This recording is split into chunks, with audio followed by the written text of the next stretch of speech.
Good evening and welcome to the Monday, May 13, 2019 Guilford Board of Education meeting. Please rise and join me in the Pledge of Allegiance. I pledge allegiance to the flag of the United States of America and to the republic for which it stands, one nation, under God, indivisible, with liberty and justice for all. We'd have one addition to the agenda. If there would be a motion, please, to add under the Superintendents Report 8.4 student recognition. Second? Second. All in favor? Aye. Opposed? Okay. Then I would ask Dr. Freeman to please tell us what this is about. Well, actually, I'm going to invite Mr. Masenti to come forward and help us. But as we approach this time of the school year, we have the fortunate opportunity to recognize student achievement, and we have three such students that we would like to recognize tonight, and I'm going to ask Mr. Masenti to go ahead and help with that. We'll start with National Merit Scholars. We've got two this year, and that is it's tremendous. It's I can't remember the last time we had two. Yeah, it's an incredible evening and an incredible year to celebrate these two young people. The first I'd like to come forward is Owen Dre. Owen, will you come up here? Just stand right here.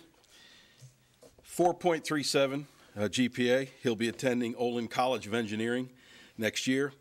He is captain of our robotics team, First Robotics. He is the mechanical design lead man, and he's done it for 3 years. He designs and builds robots that are 150 pounds or heavier, and I've seen them perform, and they're flawless. He does an excellent job with that. He's an Eagle Scout with the Boy Scouts. He's a peer tutor, member of the National Honor Society, Spanish Honor Society, a number of academic awards, book awards, specific academic discipline awards.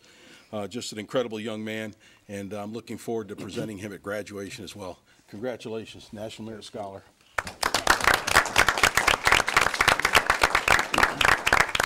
Got to keep in mind, it went from 50,000 young people in this country down to 7,500, and he's one of those. So it's quite a feat. So congratulations.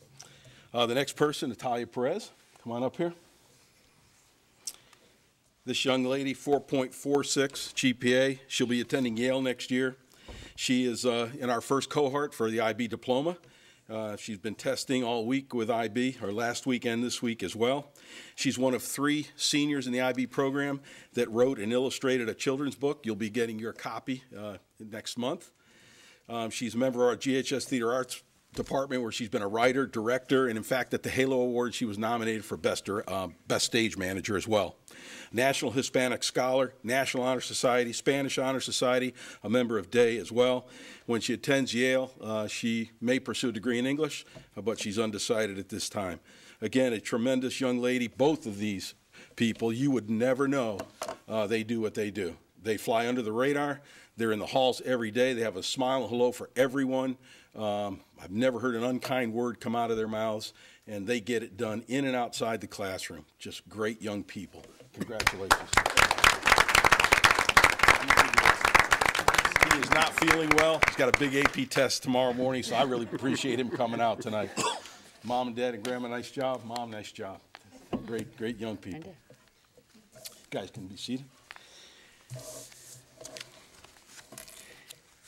And now I'd like to introduce our presidential scholar. This is, it's amazing. I don't think we've had one in the 12 years I've been here. Only 161 students around this country are selected as presidential scholars, and we have one walking our halls right now. They select one young woman and one young man from each state, and then there are some at-large selections as well. But you know, over 5,200 candidates were eligible for this, and this young lady really nailed it. Come on up here, Meredith Bloss. Her SAT scores were phenomenal, almost a perfect score in both areas. She will be attending Cornell next year.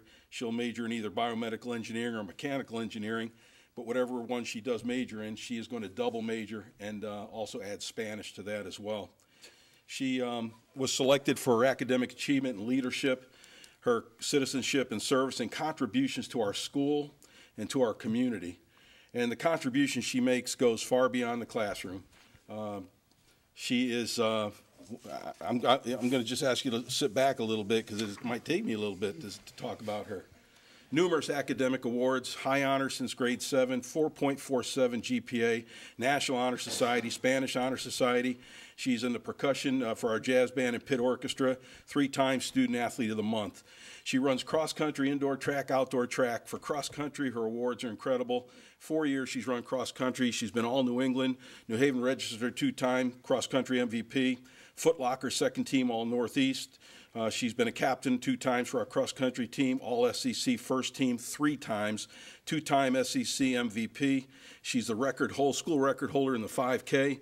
She's a 3-time all-state selection in cross-country, SEC runner of the year 2 times, and a 2-time SEC champion.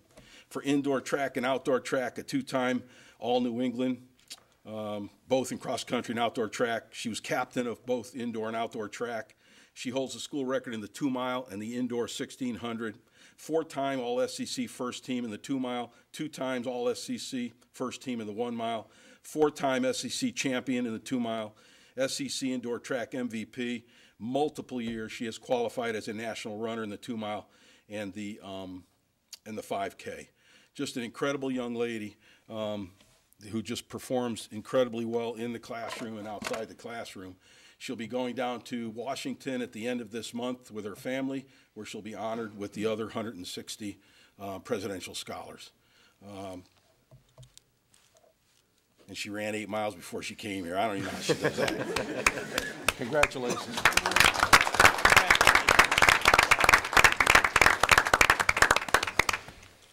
Thank you, Mr. Masenti.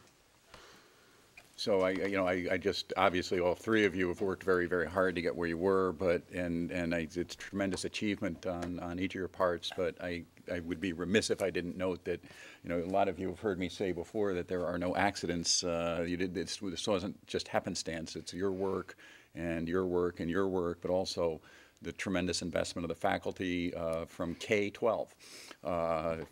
We sometimes in high school, we just kind of just fast forward to grades 9 to 12 and forget what happened in grades K through 8. And the tremendous investment that the faculty has made in you, the administrators, really the whole staff and the community.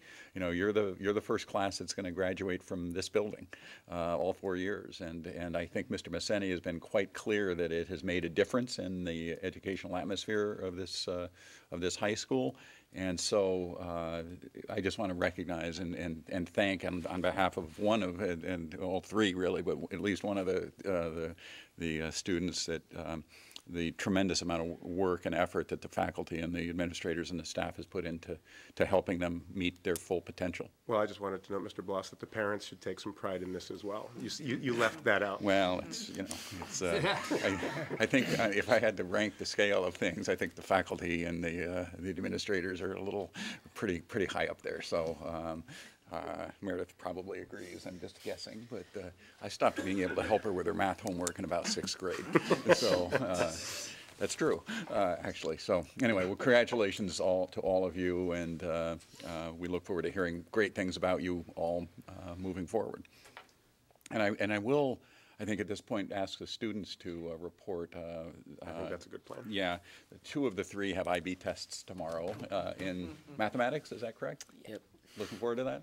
Oh, yeah. Go ahead. Okay, so from Guildford Lakes this month, students have been practicing persuasive writing to learn how to address causes of importance to them. Mrs. Willett's class wrote a letter to Dr. Freeman asking that plastic straws be banned from the district as a result of their research during their conservation unit. 4th grade students visited the Eli Whitney Museum to learn about and create circuits. And Lakes has also been working on smarter balance testing throughout this month. From A.W. Cox finished the smarter balance testing on a high note. Students were confident in their abilities and put forth a great effort. Cox celebrated Teacher Appreciation Week last week. The community is lucky to have such a caring and dedicated staff. 3rd and 4th graders are preparing for their design and architecture units. They will plan and create a playground in 4th grade and plan and create bridges in 3rd grade. 3rd grade students visited the Capitol in Hartford and were given a tour by Christine Cohen, which was a great learning experience for all the students. All right, at Calvin Leet School, students from all grade levels are learning how to write to share an opinion or to persuade an audience. Kindergartners are choosing concerns that they see at school in order to try to create change through their writing. Second graders are choosing and researching environmental issues to develop an opinion on potential solutions. Fourth grade students, through a study of Chinese immigration in the early 1900s, are comparing primary and secondary sources in order to form an opinion on whether historical fiction texts are able to accurately portray the actual experiences. In first grade, students have also started their Budding Researchers Unit, in which they are able to use multiple resources in order to research an animal, learn how to organize and present information, and create a zoo sign to communicate their knowledge. Then they will visit the Beardsley Zoo for some on-site research. Third graders recently completed a real estate-based unit called Megabytes from Meaning. They used research and knowledge of geography, civics, and economics in order to develop a proposal for a fictional client. And the Leet Kindergarten first and second grade concert was held last Thursday to a full house. And the students were enthusiastic, and they performed a variety of songs in order to showcase the work that they have been engaged in during their music classes. All right, and I have some notes from Melissa Jones School. Four grade 3 classes have visited the Long Island Sector Coast Guard in a study on conservation. They all boarded a Coast Guard search and rescue cutter and researched buoys. They also learned how the Coast Guard was able to overturn a capsized fishing boat and prevent the fuel tank from spilling into the Sound, and learned how contaminants can pollute the water. First graders are doing a similar experience to the students at Calvin Leet. They are also researching an animal of their choice and doing a field trip to the Beardsley Zoo. Second graders are starting a reading and writing unit called Funny Fears, which they write letters to characters in order to overcome a fear. And coming up soon, this Thursday actually, is early Guilford Day for the fourth graders. And there is still an annual Melissa Jones School parade before they leave. And there's also the kindergarten through second grade spring concert this Friday afternoon, in which all are welcome. And the annual talent show is May 31st, with about 40 student acts participating. So. Next at Adams, the Celebration Jazz Band performed recently for Adams students, and they performed American music that paralleled the 8th grade U.S. history timeline. The final orchestra concert of the year will be held this Wednesday, May 15th. And then on Thursday, storyteller Len Cabral will hold assemblies with each 8th grade team. And finally, plans for the end of the 8th grade for the end of the year have begun. The 8th grade dance, and students are getting very excited for that. Then at Baldwin, parent visits for incoming 4th graders have been scheduled for May 20th and May 21st, and they'll be holding 2 information sessions and tours for the parents.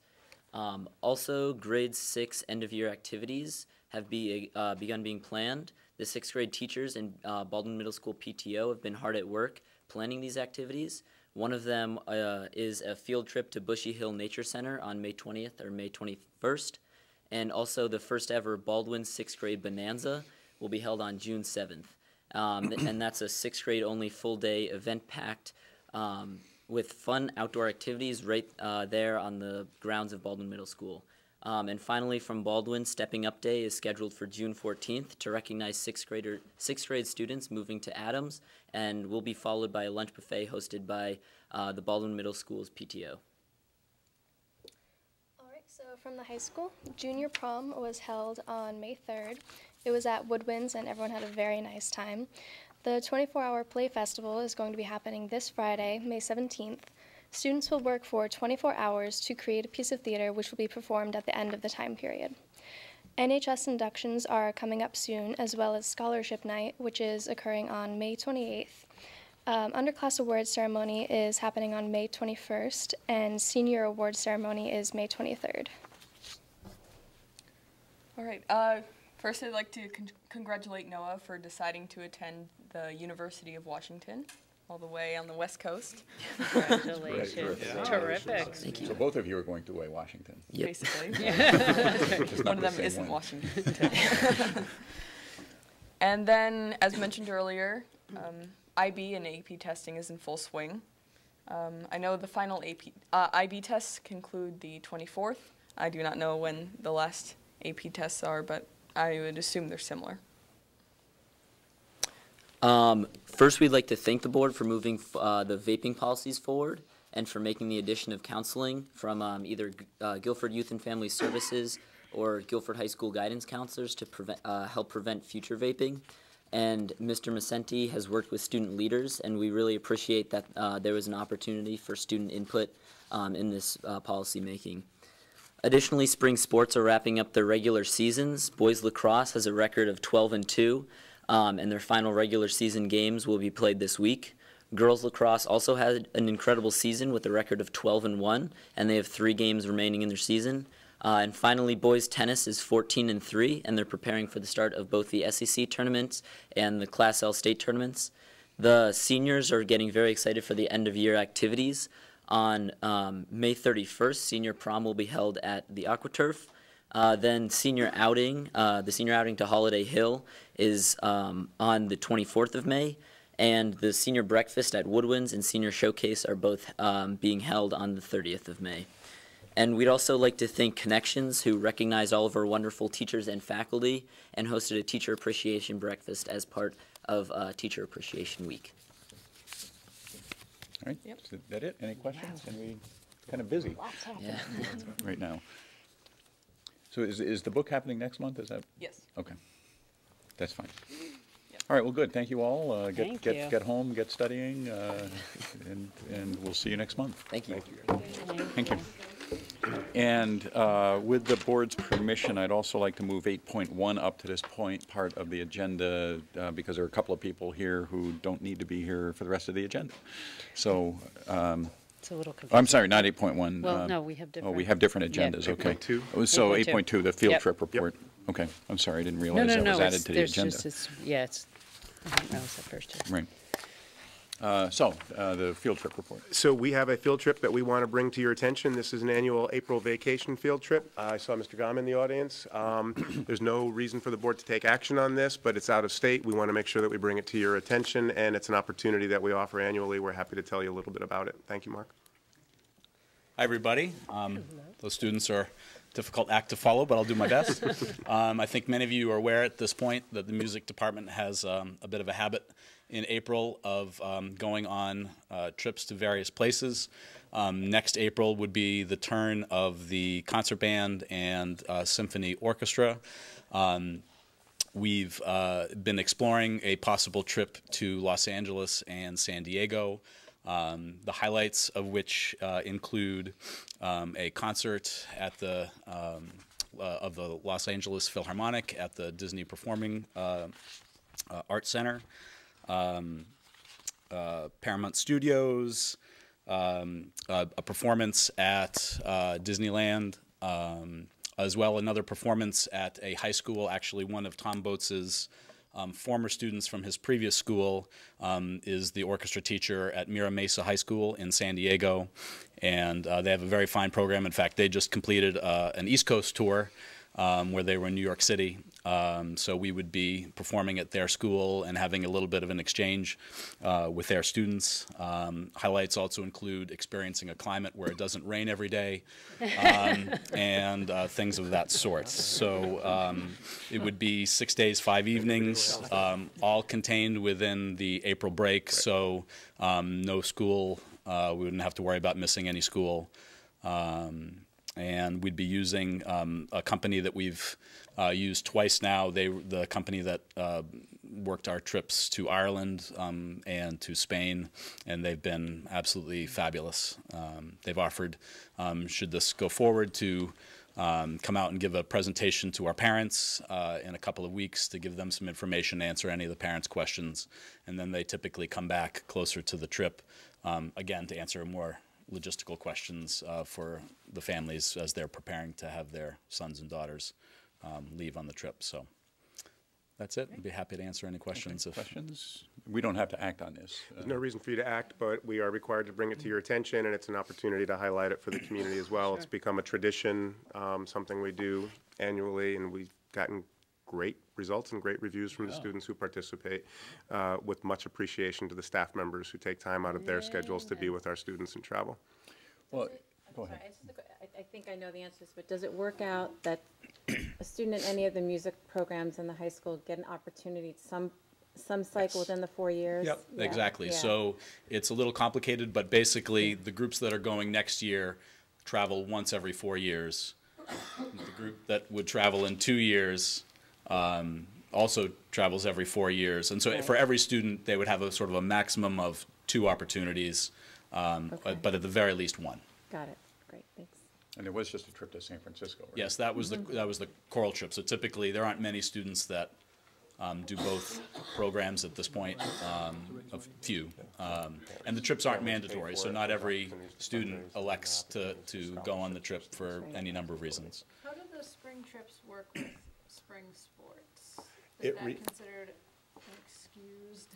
It requires the coaches and the teachers to collaborate and make sure that students are not caught in the middle when they have obligations to different activities. As you've heard, we have lots of students who participate in lots of activities. Our coaches, our teaching staff, and our administrators are careful to make sure that students are never caught in the middle, being punished in one event for participating in another event. There's a lot of collaboration that goes on.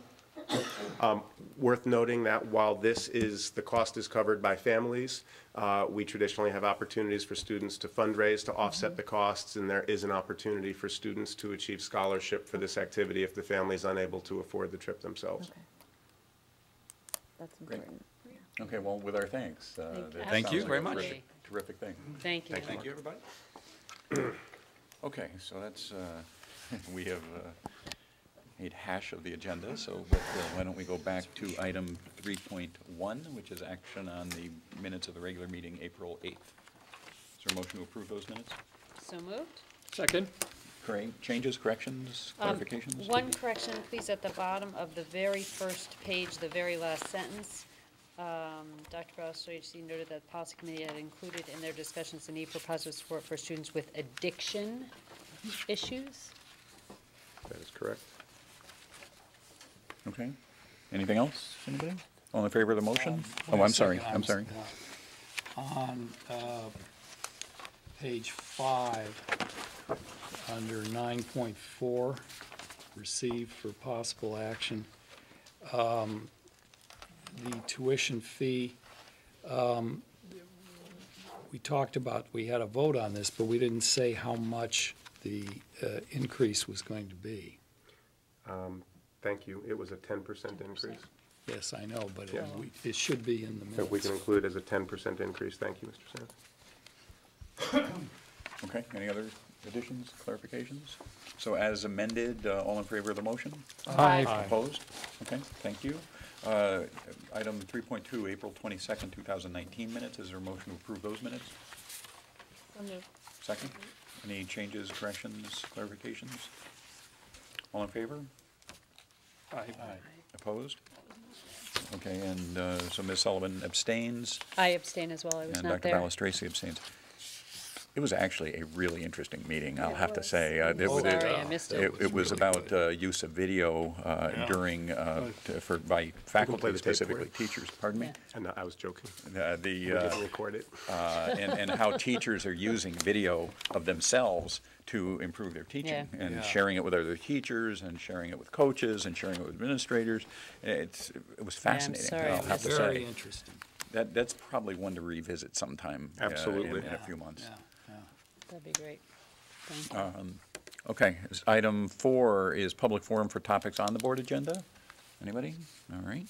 Item 5, Ms. Best, you reviewed the expenditures? Yes. So overall, the expenditures for the month of April were $4,470,625.36. The revenue for April 2019 was $20,941.55. The total warrants were $1,998,506.84. We did discuss this earlier. Of note, the balance of the excess cost grant will be coming in at the end of May, so we may see some additional monies coming in, which would be useful. Otherwise, I think we had a good discussion about the individual warrants, but we'd be happy to answer any questions. Okay, is there a motion to approve the expenditures for the month of April? So moved. Second. Second. Any other questions, comments, discussion? All in favor? Aye. Opposed? I should have said Dr. Best, I'm sorry. That's all right. I lose track of whose degrees are what. That's my mistake. Okay, great. Communications. Anybody get any communications they'd like to share? I've gotten some feedback. It's on this kind of similar topic to the high school spring break trips, and some concern or questions about students who are athletes and whose, say families elect to, like, what is the policy in terms of a student who's an athlete on a team who's then during spring break, say their family wants to take them on a trip or spend time outside of their sport? Are they being penalized or not, or what is the policy? And I've gotten a lot of questions about this because I have an 8th grader. And so some 8th grade parents are already projecting out about, what does that mean for like a spring athlete? In general, the assumption is that unless it is a other sanctioned school event, that the students are expected to be available. I would want to talk with Mr. Macenti and Mr. Jarvis before going beyond that broad general statement. Students aren't penalized for not being there, but there is an expectation that if you play a spring sport that you attend practices. I would want to talk with them more specifically. We can certainly schedule a follow-up at another Some time. feedback I'm getting. Yeah, it is. You would think that once we went to the common calendar, that they would stop scheduling sports during this break week. That would kind of be sensible, wouldn't it? The girls' track team had a meet at Brantford, and I think there were 5 or 6 Guilford kids there over spring break. So again, I know Mr. Jarvis would speak more, but spring season being short and weather impacts, you inevitably end up with events that get scheduled over the break as well as practices. And some students can be expected to practice independently. Other sports don't allow for that opportunity. I can certainly schedule an opportunity and invite Mr. Macenti and Mr. Jarvis to be part of the conversation on that topic. Thank you. anybody else? Any other communications? Okay, so superintendent's report, I guess we've done. I didn't notice that there was an amended agenda. Yeah, I apologize, I misunderstood your question. Yeah, so we've done 8.1 on the new agenda, 8.2 on the new agenda, so we're up to 8.3. Yep, so I know that the board is aware there has been a lot of press about measles vaccination. I think you know that there were data released at the state level, at the school level, about immunization rates. I wanted to make sure that I reported out to the board and the community. At this time, the immunization rates in our 7 schools range from a low of 94.2% of our population who are up to date and current on all vaccinations to one school that has a high of 98.8% of all of the students being up to date and current on their vaccinations. On February 7th, DrKnopf, who is our medical advisor, and I sent a letter to all families who currently are exercising a religious exemption to vaccinations. While we made it clear that we respected their decision, we directed them to some research that we thought was important, and we included the sentence that while we respect your decision, we are asking you to speak with your child's healthcare provider about reconsidering the MMR vaccine. We do believe it's important that all of our students or all of the students who are able are current and up to date on vaccinations. Our nurses in every school work very hard to make sure that they're monitoring and keeping those up to date. And currently, it is only students who are exercising either a medical or a religious exemption who are out of compliance. We do not have any students who are out of compliance simply because of a lapse in their schedule.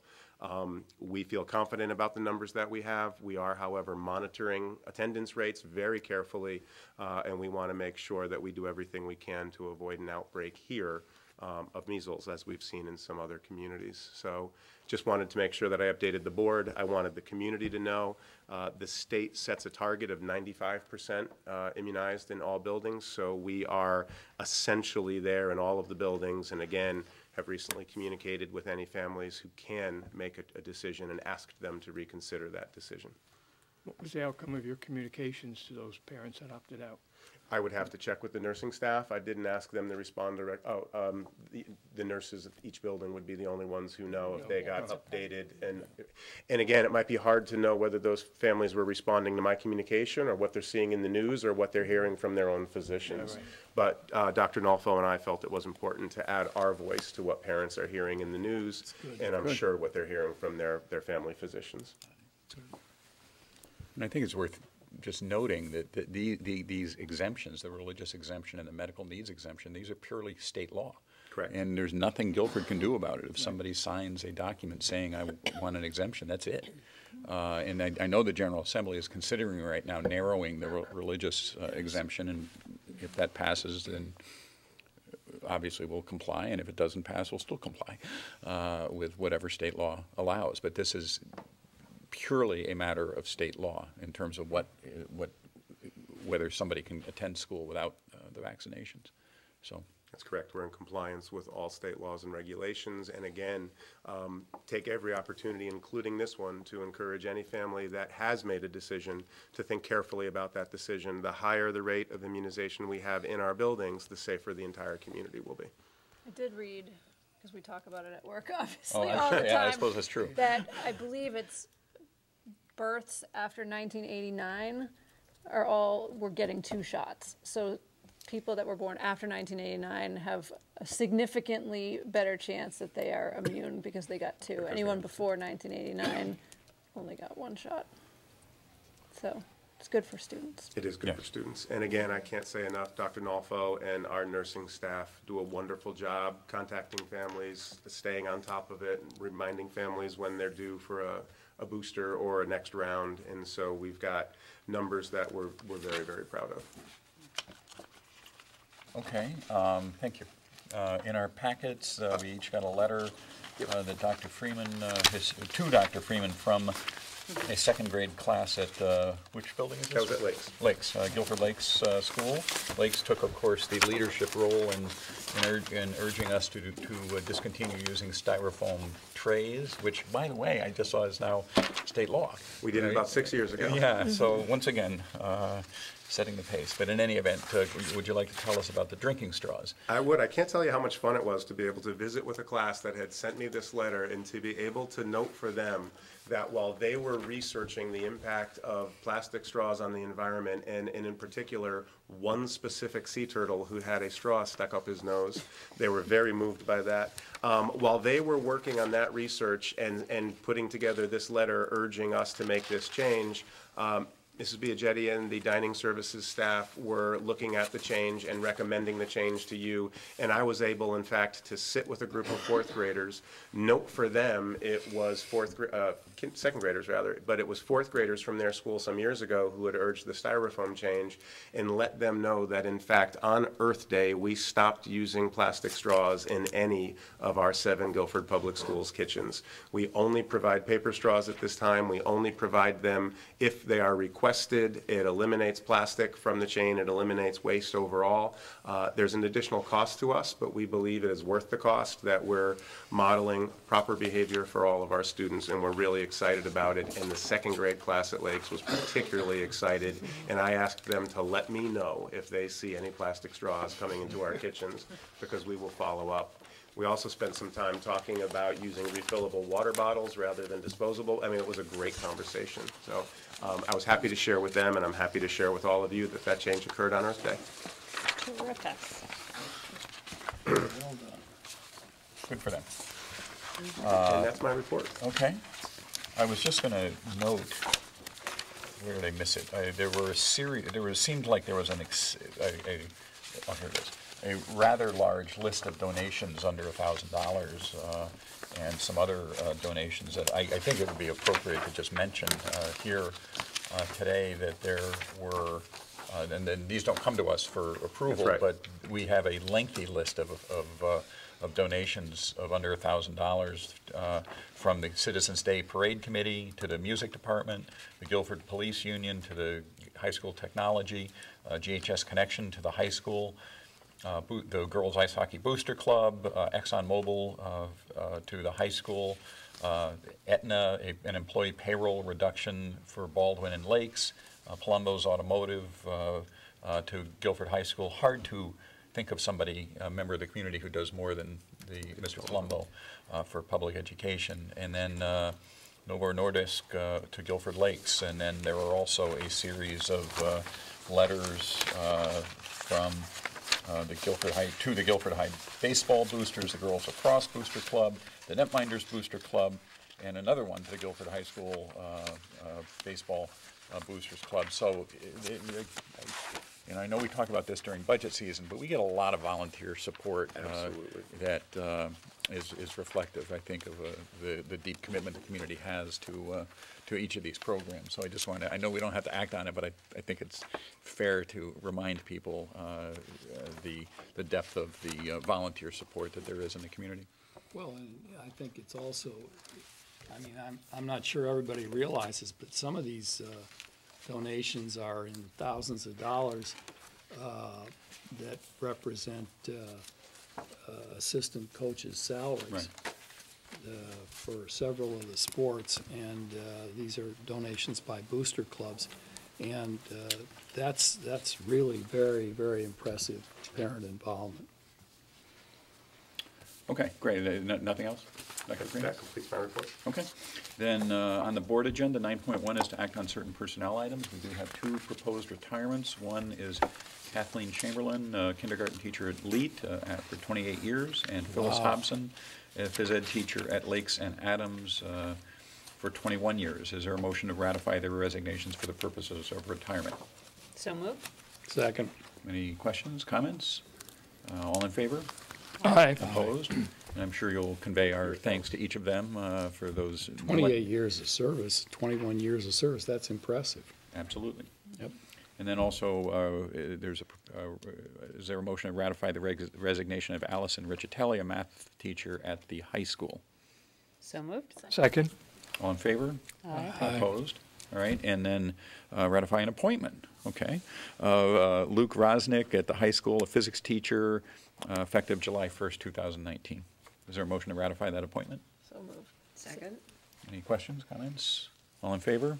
Aye. Aye. Opposed? Okay, thank you. Great. 9.2 is the submission of the IDEA grant. Dr. Keene, do you want to talk about this at all, or? Well, Jason Sconziano. Sconziano is here, and he actually is responsible for this grant, so. Linda and I worked closely together on the IDEA grant submission. The IDEA grant is divided into 2 different line items, the 611 and the 635, I believe it is. The 611 is for students ages 3 to 21, and the other is for preschool, ages 3 through 5. Okay, 619, I'm sorry about that, yep. So we submitted our grant on May 1st. We're awaiting the approval from the State Department of Education.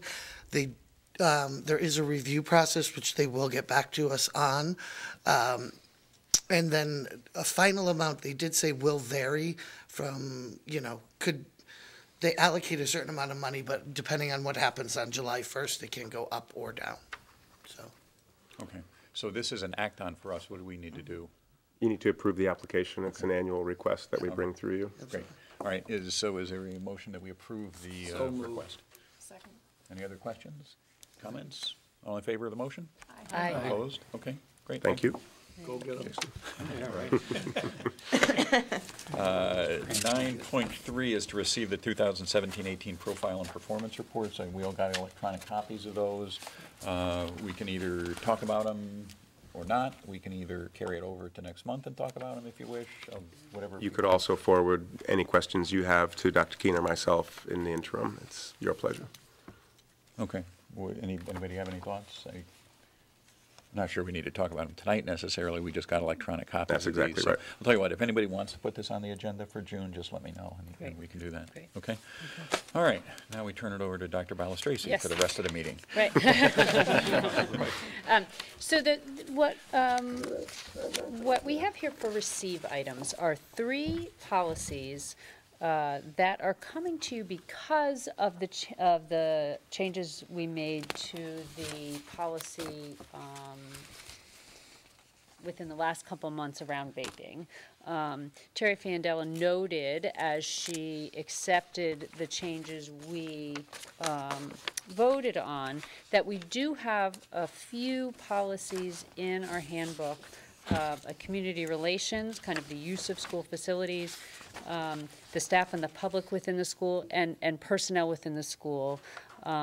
These 3 policies that needed updating so that they also addressed not only no smoking in the school, but no use of electronic nicotine delivery systems.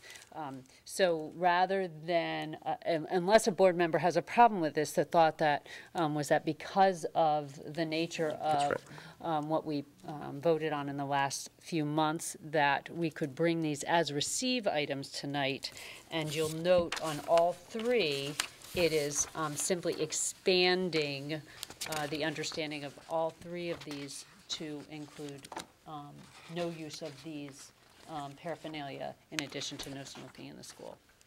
I can do them one at a time. Well, so it's on the agenda as a receive for possible action. And I'm sorry, I and certainly- misunderstood that. Unless, I mean, this seems like. We had talked about it differently outside. Pretty just a pro forma, we just need to bring these policies into line with the other Right, that's policies that exactly we've right. already approved. So I don't think, I wouldn't have an objection just considering. I think you would just want to first take a motion to waive the usual process of 2 meetings and then take action to approve these. That would make sense. So. Okay. We waive the process. Yes, okay, is there a motion to waive the process second? Second? Okay, all in favor? Aye. Opposed? And, all right, and then, Are people comfortable with voting on all 3 at once? I'm fine with that. Sure. It's the same statement. Okay, that's right, been inserted. okay.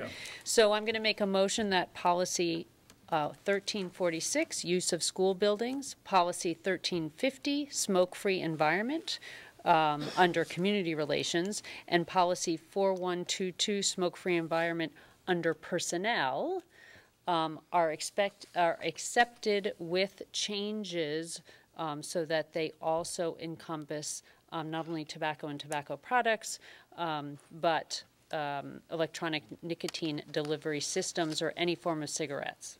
motion's been made, second? Second. Thank you. Any other questions, comments? All in favor? Aye. Aye. Opposed? Aye.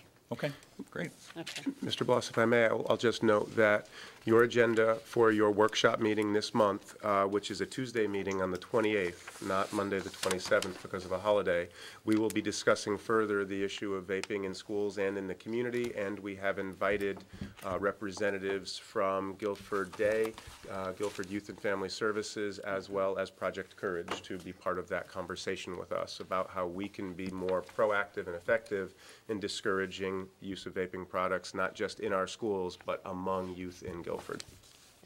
Can I just make a comment that has nothing to do with that, other than the fact that that is senior scholarship night, which includes potentially several board members? Just so you know. Yeah, it was unavoidable, and I yeah, think in just- part because of the Monday holiday. Well, maybe you could schedule it here, though. Is that where's the It's here. scholarship? We could reschedule it out of whichever elementary school it is. It's scheduled currently to be in Leet. If we did schedule it, we can see if there's a space available in this building that night, and if we scheduled it here, it might be more convenient for some board members to try to attend 2 events. I'll work on If that, that's thank okay, you. we don't want to disrespect Lead. It's okay. I don't think, Mr. Yeah, so I'll work on that, thank you, that's a good suggestion. Okay. And then the policy committee is, and I would suggest these definitely be receive items because they are of some length, and we will request board members to spend some time just reviewing them. We are bringing forward policy 5431, and it's an accompanying regulation, animals in schools. This policy, the policy committee was looking at it because of consideration for service animals, animals that would potentially be accompany a student who required an animal for particular help throughout the day. So the policy and regulation are coming as a receive item only. And then the second policy and regulation, 5710, physical restraint and seclusion. We also spent a fair amount of time updating both the policy and the regulation following legislative activity. And again, they are of some length, so I do encourage that people spend some time looking at them, and then we would definitely wait until next month to act on those. And if people have questions, absolutely obviously shoot reach out. Dr. Palastracey an email. Absolutely. Okay, great. Well, you might as well keep going. Any other policy? You've been busy, but That any was other policy really committee the focus. That has been the focus. These two policies and regulations have been the focus of our last two meetings. So Okay. the policy committee has nothing else to add at this time. Okay. Operations committee? Yes, we had an extended meeting where we had a detailed presentation on the energy performance project. Completion is now forecast, absolute completion is now forecast for July 15th. I think we're probably 99% there, but there are some still pieces of equipment that haven't come in, et cetera.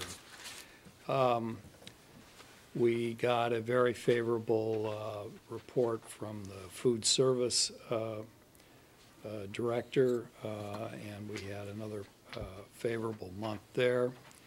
And on the facilities, the good news, it's quite good news, is that the repair of the turf field is moving ahead much more rapidly than we had anticipated. And it is possible that the field would be available as early as the end of June. And we had when this process started, we were afraid that we were gonna miss the fall season, but it's moved right along. I think that's quite good news. So contractors doing warranty work move more quickly than contractors are making money? Is that what you're saying? That seems to be the case. I don't understand why, Yeah, but, sure. They have been working with a will, let me tell you. Well, that's fine. We're happy that they've been doing that. But, okay, curriculum instruction and assessment committee, anything? We met in March, updated at the last meeting. We meet one more time? June, May? The same night. Oh, no. Oh, is that right? Well, that's gonna be a problem. Yes, the 28th. All right, well, just do your best. We'll figure it out. Busy time of year. Yeah, it is. Town committee liaisons, anything? Okay. Learn Board of Directors, anything going on with that? Yeah, it was pretty active the last 2 months. I attended 2 meetings since the last board meeting, the April meeting, and then last week was the May meeting. And as some of you, or all of you may know, that the executive director, Eileen Howley, is retiring at the end of this school year. There's been a lot of energy at these last 2 meetings. The April meeting was dedicated primarily to the executive search committee. And there was a document prepared by Mary Broderick, from the senior search consultant with CABE. And I have copies, actually, of the report that they submitted, and I think they're in active pursuit of their search. They have not made a decision at this point. Haven't made an announcement at this time, but I believe they may be down to finalists already. They are actively in the search. Great. So I have these. If you'd like to take a copy of that. Some of the things that were highlighted in terms of learned strengths, that students are at the heart of everything that they do. Safety is a key. So when they talk about safety, they talk about physical safety, but they also talk about safety to innovate and willingness to take reasonable risks. Service around customer service and diversity is a key. And in terms of the learning culture and other strength, emphasize learning by making mistakes and learning from those mistakes. Collaboration and autonomy, and caring. We value the employee and their personal and professional growth. Organizational capacity, learn is not about fixing, but going to the next level. And I thought that was quite comprehensive. And then in terms of the challenges, funding sources are scarce, must hold back spending because of a June decision about what they would be receiving from the state. And decision-making voices in a complex organization. It's a very complex organization with the various learning institutions that are part of Learn, programming and structure. You know, there's no money for professional development across all the magnets, which is a major concern with the current executive director. Complexity of the roles, centralized versus decentralized tension among the various learning institutions. And in terms of qualities, and funding is a way to serve the broader region's special ed needs, and distribution between a great educational leader and a great leader of an educational institution, you know, with the similarities and differences. Eileen Howley, the executive director, really focuses on the importance of taking an entrepreneurial and being very astute in terms of her business acumen, and that's very important in an executive director. So that's all laid out in more detail in what I just distributed. The other component of the April meeting was the superintendent's perspective was around a board orientation for new board members. And I have a couple of packages for anyone who's not familiar with Learn, who would like to attend the future meeting. I have 3 copies. It's quite comprehensive. It's a PowerPoint presentation that she gave at the April meeting around the expectations of a board member attending Learn. And that was the primary focus that I wanted to highlight at the April meeting. For the May meeting, I have some interesting handouts for you. Some of you may have received a copy of this. The synopsis of this was a report that was developed as a result of some members feeling that it was important that she give a one-page synopsis of the outcome of the meeting so that that information can be shared with all the local boards like us. So this is what she put together for last week's meeting.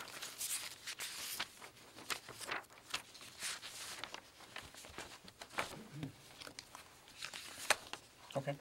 One of the things that I did want to highlight was the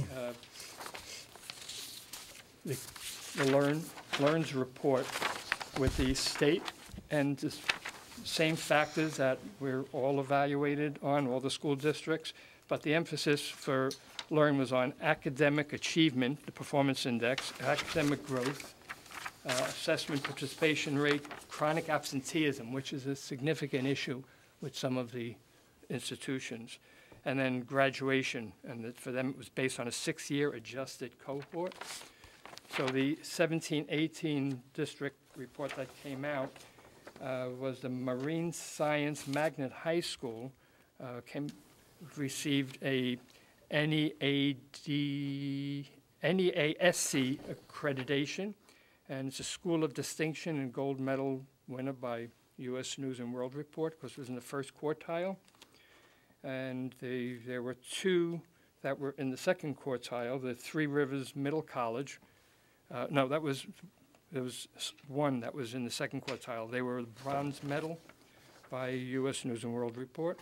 They had 100% college acceptance, Three Rivers. And there was the Connecticut River Academy was in the 3rd quartile. And one of the things that I found really interesting that I wanted to share with you, given our emphasis on health and wellness, the principal of that school shared a report. They were recently received their accreditation, but she highlighted something in her overview of the accomplishments for that school, and that was the primary concern that she shared with us was major discipline incidents by category and year. And since she took over, In 2016-17, there were 103 incidents, and they fell into 5 categories: harassment, physical aggression, fighting, use and possession of drugs, and use and possession of weapons. And there were 103 incidents during the course of that school year. In 2018-19, 2 years since she was the principal of that school, it was reduced from 103 incidents to 33 incidents, 0 weapons, and then the remaining fell into the other categories. So I thought that was Great. Well, thank you for bringing that to our attention. They're doing wonderful work at Learn. Dr. Howley is going to be tremendously missed. Yeah. It's tangentially related, but I realized I should inform the board. I have informed Learn that after 6 years serving on their executive committee that I will be stepping away as Dr. Howley moves on. Thought it was time for somebody else to let their district be represented at that level, so I will be stepping off the executive committee at Learn at the end of this school year. Great. Okay.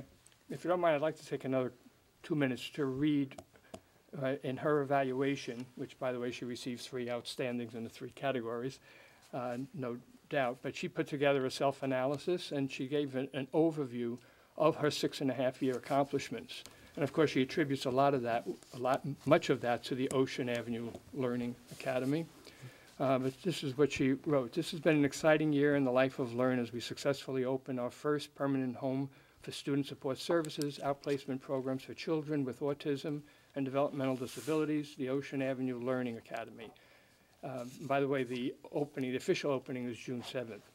As you know, this building will house our outplacement programs, and our talented staff are already providing high-quality teaching and learning to students who require the most specialized instruction and support.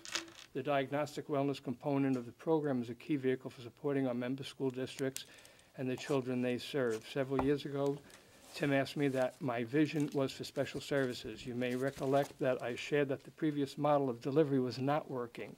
I did envision that we would provide high-quality services in a positive and productive learning environment. With your support and guidance, together we have achieved that vision for now and for years to come. The future of the program holds continued promise for a better future for our children. I'm proud to have been able to bring this to fruition.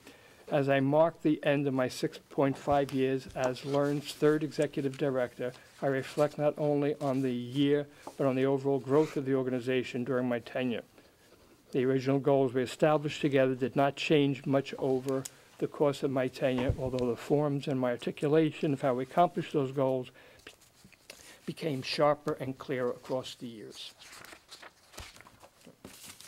Sure. Well, I'm sure she'll be missed, and it sounds like she's done a really terrific job with Learn, and hopefully her replacement will continue to do as well or better. So, next item on the agenda is public questions. Anybody? All right, and then is there a motion to adjourn? So moved. Second. All in favor? Aye. Opposed? Okay, thank you very much. Here we are.